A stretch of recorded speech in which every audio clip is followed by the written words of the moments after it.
Hello, আসসালামু আলাইকুম। কেমন আছেন সবাই? আশা করি ভালো আছেন। আজকে আমি আপনাদেরকে দেখাবো লাউ দিয়ে গরুর মাংস রান্না। যারা খেয়েছেন তারা জানেন এটা কত মজার, আর যারা খাননি তারা অবশ্যই ট্রাই করবেন। আশা করি ভালো লাগবে। তো দেরি না করে চলুন দেখে নিই পুরো রেসিপি।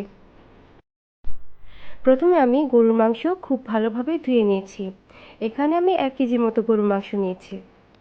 এরপর পেঁয়াজ, তেজপাতা, 2টা বড় কালো এলাচ, 4-5টা সাদা এলাচ, লবঙ্গ, দারচিনি, শুকনো মরিচের গুঁড়া, হলুদ গুঁড়া, লবণ, ধনিয়া গুঁড়া,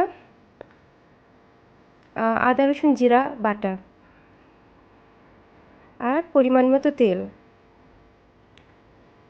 সবগুলো উপকরণ খুব ভালোভাবে মাখিয়ে নেব।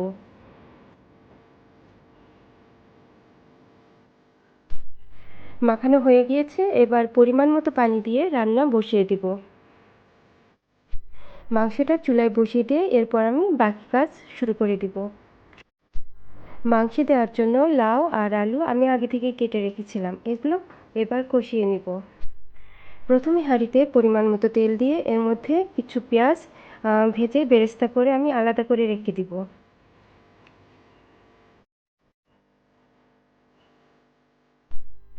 এরপর তেলে গরম মশলাগুলো দিয়ে হালকাভাবে ভেজে নেব।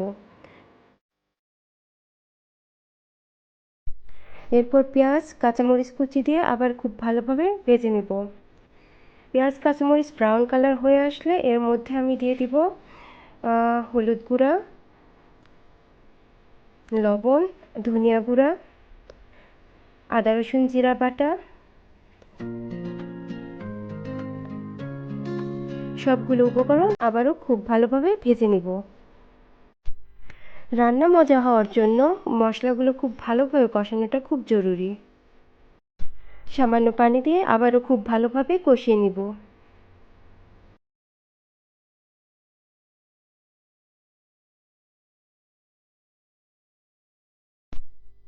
কষানোর সময় মশলার উপরে তেল উঠে আসলে বুঝতে হবে মশলাটা খুব ভালোভাবে কষানো হয়েছে। এই পর্যায়ে আমি সবজিগুলো দিয়ে দিচ্ছি। এবার নেড়েচেড়ে খুব ভালোভাবে কষিয়ে নিব। লাউ সবজিটা দেখতে অনেক বেশি মনে হলেও এটা রান্নার পরে মানে সেদ্ধ হওয়ার পরে একদম কমে হাফ হয়ে যায়। এই জন্য প্রথমে অনেকগুলো দেখে ভয় পেয়ে যাওয়ার কোনো কারণ নেই। কিছুক্ষণ পর সেদ্ধ হয়ে এটা হাফ হয়ে যাবে। এখন আমি সামান্য পানি দিয়ে আবার ভালোভাবে কষিয়ে নেব।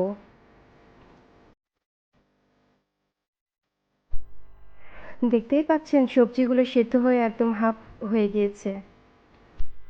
সবজিগুলো পুরোপুরি সেদ্ধ হয়ে এলে এর মধ্যে রান্না করা গরুর মাংসগুলো দিয়ে দিব।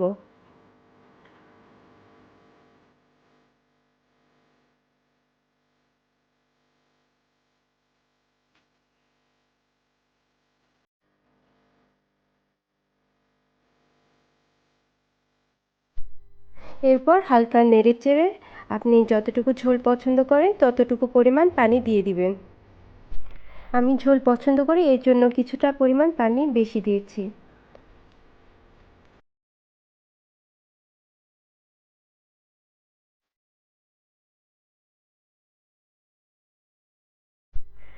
রান্নার বলক চলে এসেছে।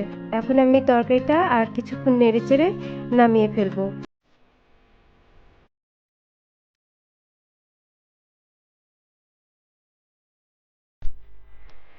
এখন আমি শুরুতে যে পেঁয়াজ বেরেস্তা করে রেখেছিলাম সেটা তরকারির উপরে ছিটিয়ে দেবো, সাথে ভাজা জিরা গুঁড়া।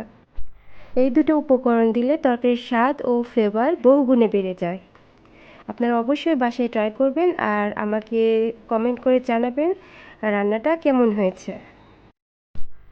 তৈরি হয়ে গেল মজাদার লাউ দিয়ে গরুর মাংস রান্না।